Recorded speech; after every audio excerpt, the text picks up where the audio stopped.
Governor Abbott holds ceremonial signing for the Save Women's Sports Act. Let's check this out. This is fantastic news. He signed this bill back in June, but had an official ceremonial signing just the other day. Abbott held a bill signing ceremony today for a controversial piece of legislation restricting transgender women's participation in college sports. The governor was joined by NCAA swimmer Riley Gaines, who applauded the move as a win for fairness. But tonight, LGBTQ advocates in Texas worry this law will further hurt already marginalized communities. Flanked by former NCAA swimmers Riley Gaines and Paula Scanlon, Governor Abbott ceremonially signed the Save Women's Sports Act at the Texas Women's Hall of Fame in Denton. We gather today to safeguard that legacy for women in college sports. The measure, also known as SB 15, bars trans athletes who are born male from competing on women's teams at Texas colleges and universities. Women's sports, women's records, women's teams, women's locker rooms, all are jeopardized when biological men are allowed to compete. Abbott officially signed the bill back in June after it was passed by the legislature. He sent a message to approximately 15 million Texan women that they will be treated fairly. Now, if you don't remember Riley Gaines, she tied Leah Thomas, the transgender swimmer, in the NCAA 200-meter women's championship, NCAA women's championship last year. And they tied for 5th place, and when Riley Gaines went back there to line up for the trophy, they told her there's only one trophy. She said, okay, I understand. She knows that.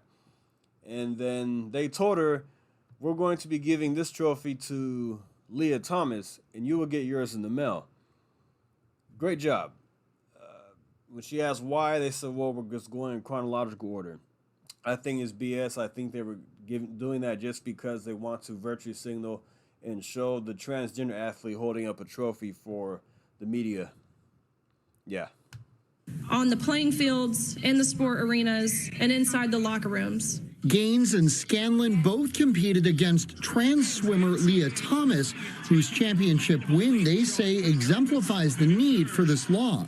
I hope other states follow in Texas's footsteps and make the pro-women choice to protect our sports. But opponents say this move is a solution in search of a problem. Having transgender teammates is not one of the threats to women's sports. Ricardo Martinez of Equality Texas says the Save Women's Sports Act is straight up discrimination and a loss for inclusion on college campuses. Bans do not allow for universities to think through innovative ideas on how to both improve women's sports and allow the small number of trans athletes to participate and compete. More broadly, Martinez believes this and other bills passed in the legislature this year put a target on the backs of LGBTQ Texans. We have seen a marked increase in phone calls to Equality Texas and our partner organizations of people experiencing violence, people experiencing bullying, harassment, discrimination.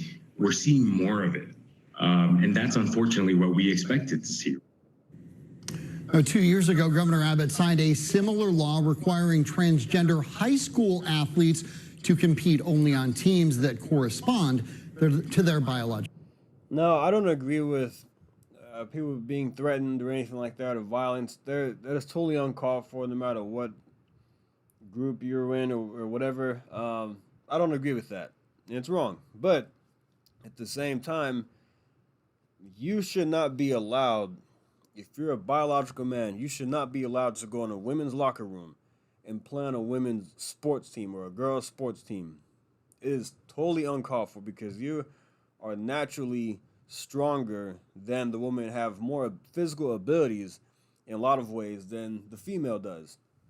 I should not be allowed to identify as a man or have a woman. I'm sorry, yeah, if I'm identify as a woman, sorry, and walk onto a field or a basketball court or a swim team and compete. It's not fair, especially if I'm placing if I was a struggling athlete before, if I was a mediocre athlete as a man, and then all of a sudden I switch sides and I become this champion, it's not okay.